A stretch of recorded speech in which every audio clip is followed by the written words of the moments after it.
I'm going to be ranking classes in the game according to how impressive that class is playing in solo. Is it harder for those classes to win? That's S tier. Or is it easier for that class to win? Then it's D tier, right? We go right down to the bottom. It's just my opinion. It's not facts. So keep that in mind. Where are we going next? Choose your own adventure, guys. Wizard. An excellent choice, Arkar. An excellent choice. Where's Wizard, guys? Again, we are asking ourselves, how impressive is the class playing in solo? Is it harder to win as this class?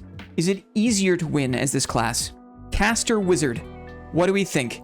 Obviously, in my opinion, there is no more impressive class to play in solo than Caster Wizard.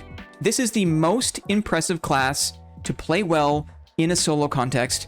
That's coming from my biases, whatever. This is top of the list, S tier. Let's talk about it. I mean, first and foremost, the Wizard is vulnerable alone, okay? The Wizard needs to rest to recover spells.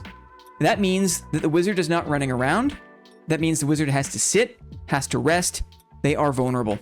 What else is very impressive about this class? Limited spells and situational assessment.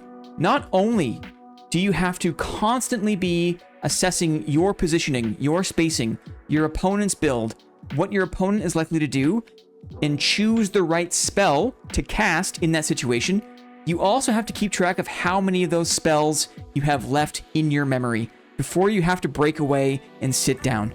Okay? These two things make this the most challenging class to play. It's why you barely ever see it. Okay? As we go through the list, think about this. How often do you see these classes playing in solo? That's part of the indication of how difficult and therefore how impressive I believe it is to play this class in a solo lobby. The last thing I'll say, this is another pro, because I think this class deserves another pro. Wizard magic, for the most part, in terms of the offensive magic, it's mostly projectiles. Explosion, sure. Zap, sure. Lightning strike, sure. But I feel like those spells aren't kind of like the bread and butter, right? It's Ice Bolt, it's Fireball, it's Magic Missiles. Projectile spells from the Wizard are slow and cumbersome, are very difficult to aim, and you see someone like Ken Kenobi hit Ice Bolts from halfway across a module, it's peak. It is the epitome of casting skill, and it's very difficult to do.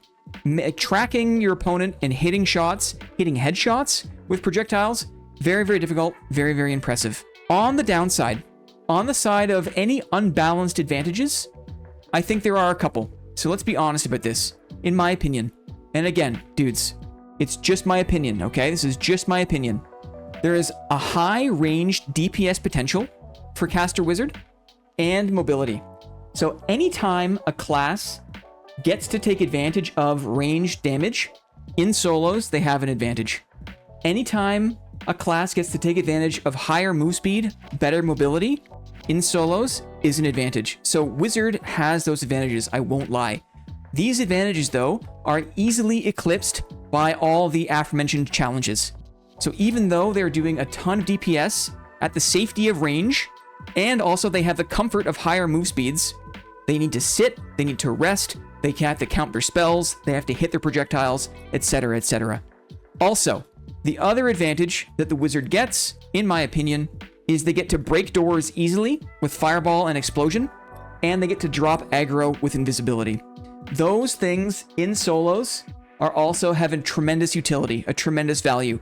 And if I wasn't so impressed by the Wizard's requirement to manage these things at the top, I would put this at a lower tier. But even though they can break doors, even though they can drop aggro, even though they can take advantage of range, DPS, and good move speed, I think that there's way too much for them to overcome. It is not easy, and that's why you don't see it very often. And that's why I think it is the most impressive class to play in solo, in my opinion. A top tier Wizard is going to dish out insane damage, but that doesn't matter if they die in 2 hits and move at 295 in Squire gear. Well said, Newport. Well said. Okay, hooray, right? This isn't so bad.